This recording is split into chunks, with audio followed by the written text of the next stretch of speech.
Road and vehicle. Yes, road क्या है? Direct selling. क्या बात है। मंजिल क्या है? हमारे सपने हैं यार, हमारे सपने, हमारे ड्रीम, हमारी मंजिल है। क्योंकि पता है सपने किसके होते हैं? सपने किसके पास होते हैं? इंसानों के पास ही होते हैं। मंजिल किसके पास होती है? इंसानों के पास होती है। मैंने आज तक तो किसी गधे को नहीं सुना कि वो एप्पल का मोबाइल लेके या कोई ऐसा मोबाइल 40-50 हजार का मोबाइल लेके सेल्फी खींचने गया। यस, मेरी बातों को प्लीज जितने भी 500-700 लोग अगर सुन रहे हैं तो बुरा नहीं मानिएगा। मैं आपका ही अपना भाई हूं, मेरी बात को समझने की कोशिश करिएगा। मैं कहना क्या चाह रहा हूँ? मैं कहना चाह रहा हूँ मंजिल किसके पास होती है? इंसान के पास होती है, जानवर के पास नहीं होती। आपने कभी सोचा है कि फ्लाइट में कोई भैंस बुकिंग करके गई? देखा ना है सर, कभी आपने? कभी आपने देखा है कि आज एक बकरे ने स्विमिंग पूल में स्नान किया, 5 स्टार होटल में रुका? ना सर, नहीं ना। ना। यस। मतलब ये इंसानों के काम है ना मंजिल वाला काम, और नहीं है इंसान सर। होके भी मंजिल पास में नहीं है तो ये बड़ा समझने का विषय है। मंजिल पता करो, क्योंकि हम बुद्धिजीवी पैदा हुए हैं, हम इंसान बन के पैदा हुए हैं, हमें ऊपर वाले ने बुद्धिजीवी भेजा है। मंजिल हमारे पास होना चाहिए। मंजिल का पता करो, आपकी मंजिल क्या है? अगर पता नहीं है तो बड़ा लफड़ा है, बड़ी दिक्कतें हैं। अपनी मंजिल का पता करो, मेरी मंजिल क्या है? अगर मंजिल नहीं है तो जस्ट, मतलब ऐसा मेरा ऐसा मानना है, जस्ट लाइक एनिमल। और हम जानवर नहीं है कि हमें कोई हाके। हम जानवर नहीं है कि हमारे पास कोई गोल ही ना हो, टारगेट ही ना हो। अगर आप नई सदी के नए पर्सन हैं, अगर आप नए सदी के नए लोग हैं, तो आपके पास मंजिल का होना बड़ा जरूरी है। यस। और जी सर। उसकी इस मंजिल तक ले जाने वाला व्हीकल कौन है? ड्यूसॉफ्ट। हो, बड़ा प्यारा व्हीकल है, टेंशन ही नहीं है। 110 करोड़पति निकाल चुका है आपका व्हीकल, 2,500-3,000 रॉयल्टी होल्डर निकाल चुका है, फॉरेन टूर देते रहता है, लाखों लोगों के घर चल रहे हैं, 45 लाख से ज्यादा एसोसिएट्स हैं आपके इस व्हीकल के पास, इस ड्यूसॉफ्ट के पास। यस। रोड क्या यस है? सर। Direct selling. इससे अच्छा रास्ता ही नहीं हो सकता भैया, इससे अच्छा वे ही नहीं है, ऐसा मैं नहीं कहता। आगे ऐसा बोलने वालों की लाइन लगी पड़ी है, आगे ऐसा बोलने वालों की लाइन लगी पड़ी है, टेंशन नहीं लीजिए। यस, बात समझ में आ रही है? हाँ ऐसे सर जी। बोलने वाले की कोई कमी नहीं है। अभी आगे आपके पास समझ में आएगा कि इस जो डायरेक्ट सेलिंग का वे है, डायरेक्ट सेलिंग का जो रास्ता है, इसके बारे में कितने बड़े बड़े लोगों ने क्या प्रतिक्रियाएं दी है।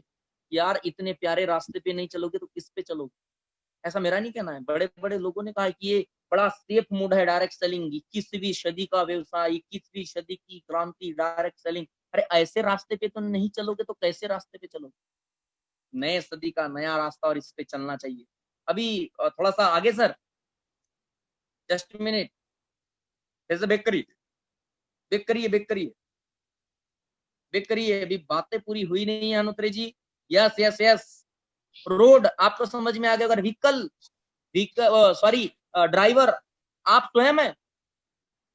आपकी आपके गाड़ी की चाबी न किसी आपके बॉस के हाथ में, ना परिवार के हाथ में, ना आपका प्रमोशन किसी हाथ में, ना आपका चेक किसी हाथ में, ना आपका लेवल किसी के हाथ में। जो कुछ है सब कुछ आपके हाथ में, जो कुछ है सब कुछ आपके पास है। अपने गाड़ी के स्वयं ड्राइवर है आप चाहे जैसी चलाना चाहे वैसी चला सकते हैं। तो डियर फ्रेंड, मंजिल है आपके सपने, रास्ता है डायरेक्ट सेलिंग, व्हीकल है डायरेक्ट सेलिंग में 20 साल से लगातार झंडे गाड़ के परचम लहराने वाली और ग्रेट अचीवमेंट के साथ में आगे बढ़ने वाली, 20वीं एनिवर्सरी मनाने वाली पहली संस्था प्लेनेट ड्यूसॉफ्ट पीवीटी एलटीडी, जिसने 140 करोड़ की आबादी वाले देश में ई लर्निंग का परचम लहराया, जिसे फादर ऑफ ई लर्निंग कहा जाता है, जिसे इंडिया में सबसे पहले ई लर्निंग लाने का श्रेय जाता है। ड्राइवर खुद आप है। कहते हैं डियर फ्रेंड, जिंदगी में हमेशा इंसान को दुख होता है कि फलाने काम की चाबी, फलाने चीज की चाबी मेरे हाथ में होती तो मेरे से अच्छा कोई नहीं चला सकता था। तो डियर फ्रेंड, इस काम की चाबी आपके हाथ में है। इससे बेहतरीन प्लेटफॉर्म, इससे बेहतरीन सिस्टम आपको नहीं मिलेगा। सर नेक्स्ट, अब आप खुद सोच लीजिए आपको क्या करना है, आपको कहां तक जाना है। यस सर नेक्स्ट, अंडरस्टैंड करिए। अगर आपने अंडरस्टैंड कर लिया, मंजिल फाइनेंशियल फ्रीडम। यस, आगे बिल्कुल लिखा है मंजिल क्या है, financial freedom and dreams, what is the right way. क्या इसके लिए जॉब सही है? क्या जॉब से फाइनेंशियल फ्रीडम और सपने पूरे होते हैं? इट इज एग्रीकल्चर, क्या एग्रीकल्चर से हो जाएंगे? मेरे दादा बाबा पिछले 400-500 साल से कर रहे हैं खेती, अभी तक नहीं देखा मैंने कोई भी करोड़पति नहीं बना। जो आप कर रहे हैं मेरे आजू बाजू फलाने वाले, फाइनेंशियल फ्रीडम और सपने तो पूरे हुए नहीं।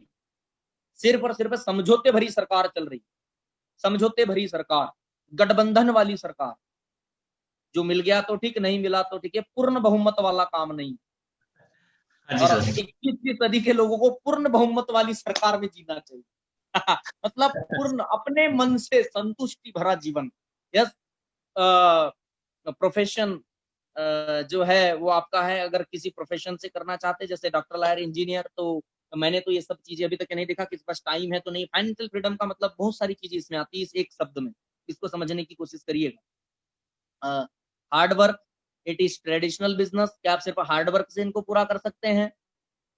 क्या आप ट्रेडिशनल बिजनेस से इनको पूरा कर सकते हैं फाइनेंशियल फ्रीडम एंड ड्रीम्स को, या स्मार्ट वर्क एमएलएम बिजनेस? और मेरा ऐसा मानना है, मैं इस तरफ जाता हूं, smart work MLM business, yes sir. Direct selling की तरफ। अगर जो भी बंदा जाएगा इन सपनों को पूरा करेगा। क्यों? क्योंकि मेरी नजर में ऐसे डायरेक्ट सेलर है जो बेटर लाइफ जी रहे हैं। और कोविड-19 ने तो ड्यूसॉफ्ट की पावर को दिखा दिया, earn from home, learn from home, work from home की पावर को दिखा दिया, ड्यूसॉफ्ट की टेक्नोलॉजी की पावर को दिखा दिया, ड्यूसॉफ्ट की एजुकेशन की पावर को दिखा दिया, ड्यूसॉफ्ट के लाइफ स्टाइल को दिखा दिया, और इसके सीखने और सिखाने के तरीके को दिखा दिया।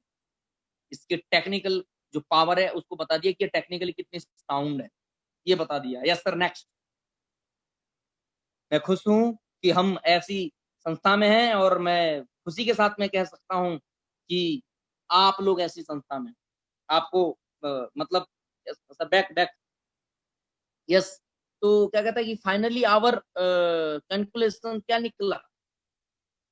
कंक्लूजन ये निकला कि finally MLM is the best way to get the financial freedom.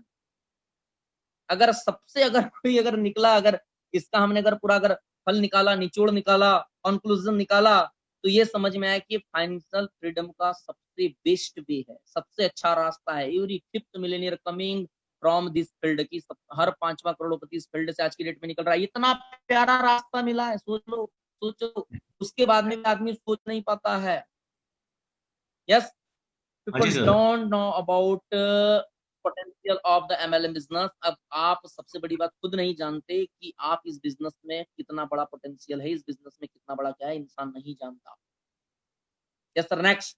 जानने की कोशिश करिए और समझने की कोशिश करिए। अगर आप आ चुके हैं तो अपनी बात पे अडिग रहिए और आगे बढ़ते चलिए। मेरा ऐसा मानना है आपका करियर भी हमारी ग्रेट अपलायंस के जैसे होगा। नेटवर्क मार्केटिंग के बारे में सफल लोगों के सफल विचार, क्या बात है। चलो आगे बढ़ाते चलिए, इसको शॉर्ट में करेंगे। मैं सबके नाम बता देता हूँ, सबने बड़ी बड़ी बातें कही हैं। इन बड़ी बड़ी बातों को पूरा ये कुछ नहीं है। बिल गेट्स जी है जो नेटवर्क मार्केटिंग के बारे में कहा है इन्होंने कि अगर मैं फिर से अगर गरीब हो जाता हूँ या पूरे रास्ते मुझसे छीन ले जाते हैं, अगर मुझे फिर से इस समय में अगर कोई नया चांस मिले तो मैं नेटवर्क मार्केटिंग से स्टार्ट करना चाहूंगा। बिल गेट्स जी, आगे बढ़ाते चलिए सर, नेक्स्ट करिए, नेक्स्ट। बिल गेट्स जी की ये स्टेटमेंट है, इन्होंने नेटवर्क, ऐसे ऐसे बड़े विश्व के रिचेस्ट जो पर्सन है वो इसके बारे में अपनी बातें कह रहे हैं। ब्रायन ट्रेसी जी ने भी कहा है कि ये the future of network marketing is unlimited, की इसमें अनलिमिटेड करियर है। ये ब्रायन ट्रेसी का कहना है। रामविलास पासवान जी जिन्होंने गाइडलाइन मोदी सरकार में लेकर आई, इनका भी कहना है कि ये क्या बिजनेस है, फ्यूचर बिजनेस है इंडिया के लिए। सबसे ज्यादा इसमें ग्रोइंग होगी, इकोनॉमी ज्यादा आएगी, 9,000 करोड़ का रेवेन्यू जनरेट होगा 2025 तक, और ऐसी बहुत सारी बातें। चलो सर आगे लेकर चलते हैं। ये बड़े बड़े लोगों के बड़े बड़े स्टेटमेंट है और आपको इन सब चीजों को समझना पड़ेगा। Yes sir, next, next. ये इन्होंने 3 नेटवर्किंग कंपनीज में अपना इन्वेस्टमेंट करके रखा है। इन्हें वारन बफेट कहते हैं, जो कंपनी की कंपनी खरीद लेते हैं। ऐसा आदमी का वास्ट विजन कैसा होगा आप सोच सकते हैं। सर जल्दी जल्दी लेके चलिए इन चीजों पे थोड़ा सा, क्योंकि हम बहुत बड़े टॉपिक की तरफ चलने वाले हैं। सर नेक्स्ट करिए, नेक्स्ट, नेक्स्ट। ये अपने एपीजे अब्दुल कलाम जी है, इन्होंने बहुत, इन्होंने कहा सर्वश्रेष्ठ, मतलब अपने आयु के लोगों के साथ सर्वश्रेष्ठ हासिल कर सकते हैं। मोदी जी का ऐसा, जी के और दो कोटेशन है। कौन? इनका है नेटवर्क मार्केटिंग को लेकर कि जो मिलेनियर से ज्यादा प्रोड्यूस कर रही है जो इंडस्ट्री है, अदर इंडस्ट्री के अलावा ज्यादा प्रोड्यूस कर रही है। Sir next. मतलब सिंपल सी बात है, चाहे वो ब्रायन ट्रेसी हो, लेस ब्रेन हो, वारन बफेट हो, मोदी जी हो, रामविलास पासवान जी हो, या ट्रम्प जी हो, रॉबर्ट कियोसाकी हो, या बिल गेट्स जी हो, एनीबडी, मतलब इतने बड़े बड़े लोग हैं सर ने, इतने बड़े बड़े लोग हैं जिन्होंने अपनी थिंकिंग नेटवर्क मार्केटिंग बिजनेस के लिए और किताबों को दिया। इनके बारे में सोचिए। लेकिन हम क्या करते हैं, उन लोगों की मेंटेलिटी से, उन लोगों के बिहेवियर से मतलब सहमत हो जाते हैं, जो कोई हमारे गांव के हैं, हमारे पड़ोस के हैं, हमारे मोहल्ले के हैं, उनकी मेंटलिटी और उनका बिहेवियर हम पे हाई हो जाता है। नहीं होना चाहिए, उन पे हम पे हावी हो जाता है, नहीं होना चाहिए। क्यों? क्योंकि इतने बड़े लोग काम के हैं, या फिर जो इस फील्ड के बारे में नहीं जानते वो काम के। मैं तो कहता हूँ देश के पीएम काम के हैं, रामविलास पासवान जी काम के हैं, मैं तो कहता हूँ ब्रायन ट्रेसी काम के हैं, लेस ब्राउन काम के हैं, वारन बफेट काम के, बिल गेट्स काम के, एपीजे अब्दुल कलाम जी काम के। ऐसे लोगों की सोच को नहीं मानेंगे तो कैसे लोग की सोच को मानेंगे? जो रोडों पे बैठे रहते हैं, बतूलेबाजी करते हैं, जो गांव के पुलिया के ऊपर या शहर के किसी चौराहे के ऊपर राजनीति के बारे में अपने अपने तर्क वितर्क देते रहते हैं, ऐसे लोगों की बातें मानना जरूरी है? या फिर मेरा ऐसा मानना है जो इन चीजों के बारे में समझते, जो देश विदेश इकोनॉमी दुनियादारी को समझते, उसके ऊपर मानना चाहिए। Potential of network marketing. Network marketing का पोटेंशियल क्या है? तो ये कहते हैं कि नेशनल फुटबॉल जो लीग है वो 12 बिलियन, मतलब 1200 करोड़ का उसका जो है बिजनेस है, या जो भी चीज है, इतना बड़ा उसमें पोटेंशियल, इतना वो करती है। फिर कहते हैं music industry 15 billion, 1500 crore. Video gaming 91 billion, 9100 crore. और मूवी इंडस्ट्री 38 बिलियन, मतलब 3800 करोड़। नेशनल फूड इंडस्ट्री जो है वो 80 बिलियन, मतलब 800 करोड़। और नेटवर्क मार्केटिंग 183.7 बिलियन। ओ हो, कितनी बड़ी बात है, 18,300 करोड़। अंडरस्टैंड करिए, अंडरस्टैंड करिए, यस सर। समझने की बात है। मतलब डायरेक्ट सेलिंग कितनी है? डायरेक्ट सेलिंग है 192.9 बिलियन डॉलर। 2018 का रिकॉर्ड है डियर फ्रेंड। कितना बड़ा पोटेंशियल है, कितनी बड़ी आप इंडस्ट्री में आ चुके हैं, इसके रेशियो बता रहे हैं। आप जिन इंडस्ट्री को बड़ा समझते हैं ना, ये फुटबॉल लीग, आप इसको बड़ा समझते हैं, मैं भी समझता हूँ यार, नो डाउट, मैं भी समझता हूँ। म्यूजिक इंडस्ट्री मैं भी बड़ा समझता हूँ। एक म्यूजिशियन को देखता हूँ, एक सिंगर को देखता हूँ, किसी संगीतबद्ध करने वाले को देखता हूँ, जस्ट लाइक नदीम श्रवण, या जो भी विशाल शेखर, या ऐसे लोगों को जो मैं देखता हूँ।